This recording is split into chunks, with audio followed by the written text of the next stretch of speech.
नमस्कार मित्रांनो. आता हे भिजवायचं चाललंय आमचं बघा. सकाळच्या पारी लाईट असते नसते म्हणून आम्ही सकाळचंच भिजवतो बघा. ते बघा आता आमची मंडळी भिजवती.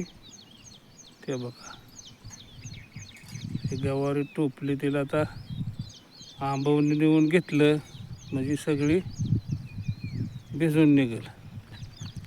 कारण का तर ऊनच बघा लय ऊन आहे.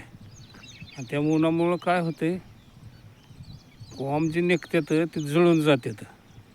म्हणून हे तिसऱ्या दिवशी पाणी द्यावं लागते बघा.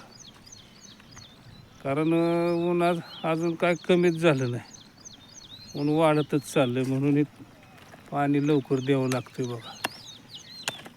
कारण इलाज नाही, पाऊस पाणी काय अजून इकडे नाही आमच्याकडं.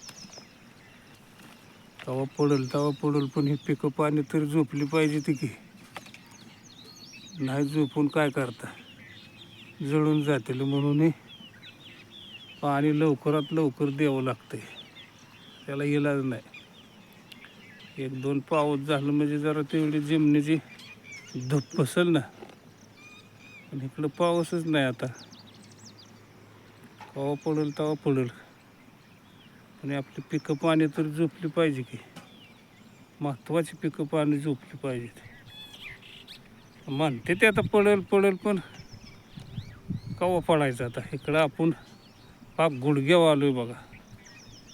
शेतकऱ्याचं सगळं अवघडच होऊन बसलं आहे. चारी बाजूला 4 रुपये मिळायचं ते बी बंद झालं आहे.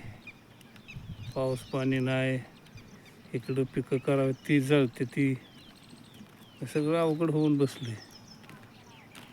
पिकाकडे लक्ष द्यावं लागते. पोटा पाण्याचा प्रश्न आहे पुढं.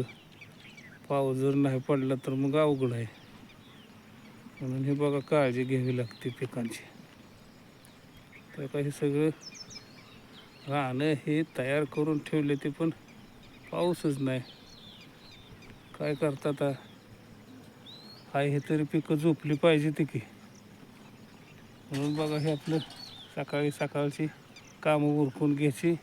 कारण 10 वाजल्या, ऊन इतकं जे आहे भयंकर ऊन आहे. थांबंसुद्धा वाटत नाही उन्हात. म्हणून बघा हे आम्ही सकाळची कामं करतो, उरकून घेतो, उन्हाची आपली विश्रांती घेतो.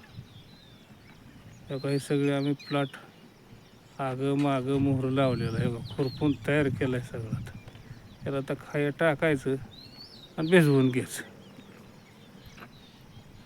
धन्यवाद.